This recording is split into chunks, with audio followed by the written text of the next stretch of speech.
Meski diketahui pernah berbohong, hari ini polisi melakukan tes kebohongan terhadap Irjen Verdi Sambo. Lalu apa yang dicari polisi dari Verdi Sambo lewat tes kebohongan ini?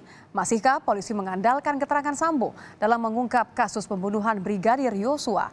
Kita akan membahasnya bersama dengan pakar pidana Universitas Jenderal Sudirman, Prof. Hipnu Nugroho. Selamat malam, Prof. Hipnu. Terima kasih sudah bergabung bersama kami di Kompas Malam.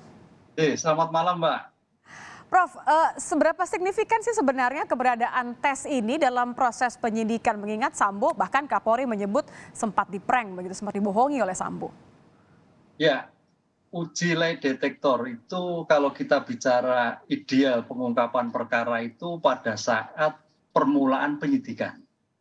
Karena ada keraguan, karena ada kesulitan ya terhadap keterangan yang berubah-ubah. Makanya digunakanlah taktik yaitu uji lie detektor.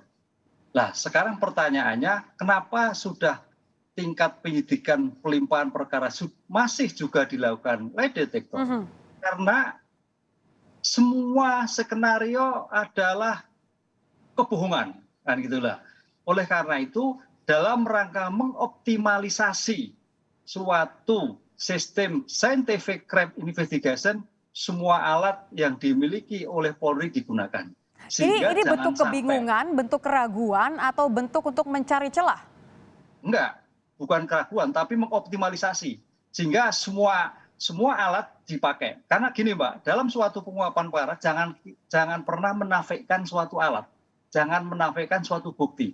Sehingga semua cara, semua alat digunakan. Sehingga kalau semua alat itu sudah digunakan, paling tidak bahwa penyidikan adalah maksimal, purna. Sehingga dengan pelimpahan pada penuntut umum, yakin bahwa alat bukti yang disampaikan mempunyai kekuatan pembuktian. Ingat, lie detektor hanya sebagai alat bantu. Alat bantu meyakinkan. Jadi bukan barang bukti, bukan bukti, alat, hanya alat. Makanya sejauh mana kemampuan alat itu, itulah yang ditafsirkan oleh penyidik. Ada sikap bagaimana esensinya, itu penyidik akan mengetahui, oh ini bohong dan tidak bohong. Jadi alat untuk membantu saja, bukan sebagai barang bukti. Jadi supaya meyakinkan tidak ada lagi celah untuk kemudian memiliki dalih begitu ya? Ya, karena nanti akan diuji lagi. Keterangan-keterangan itu akan diuji. Hanya membantu meyakinkan, memperkaya meyakinkan. Karena itu tadi Mbak, sejak awal isinya kebohongan. Jangan sampai ini menjadi kebohongan kembali lagi. Adanya tidak menggunakan alat yang sudah dilakukan. Tapi Anda melihatnya ini masih on the track ya Prof ya? Anda masih melihat bahwa sebenarnya polisi menyadari, karena Kapolri sendiri menyatakan bahwa sempat dibohongi saya oleh Sambo 2 kali ketika bertanya langsung. Jadi on the track bahwa untuk membuktikan bahwa kebohongan itu adalah bohong, begitu ya? Ya, tapi idealnya Mbak, penggunanya harus di depan. Gitu loh. Jadi kalau di belakang ini sebenarnya sudah kurang relevan. Di depan, di awal penyidikan, ada keraguan itu yang dipakai. Pada saat pemeriksaan awal. Ini kan sudah selesai, ibaratnya gitu loh. Jadi sudah mengulang kembali. Tapi tidak apa-apa, sebagai bentuk optimalisasi semua alat yang dilakukan untuk memperkaya. Sehingga di persidangan nanti adalah mempunyai bukti yang firm. Baik keterangan saksi, keterangan ahli, bukti, petunjuk. Lah ini Mbak, namanya lie detektor itu adalah nanti bagian petunjuk yang harus disesuaikan. Baik keterangan saksi, keterangan ahli, keterangan saksi. Sehingga kalau linear, berarti apa yang diupayakan oleh penyidikan dan pembuktian mempunyai nilai yang maksimal, baik secara formil maupun material. Begitu, Mbak. Ada kesan ketika ini dilakukan di akhir bukan di awal, seperti yang Anda sebutkan, ini seperti membuang-buang waktu. Anda setuju atau merasa bahwa ini memang diperlukan saja? Ya, kalau dilihat asas efisiensi, iya.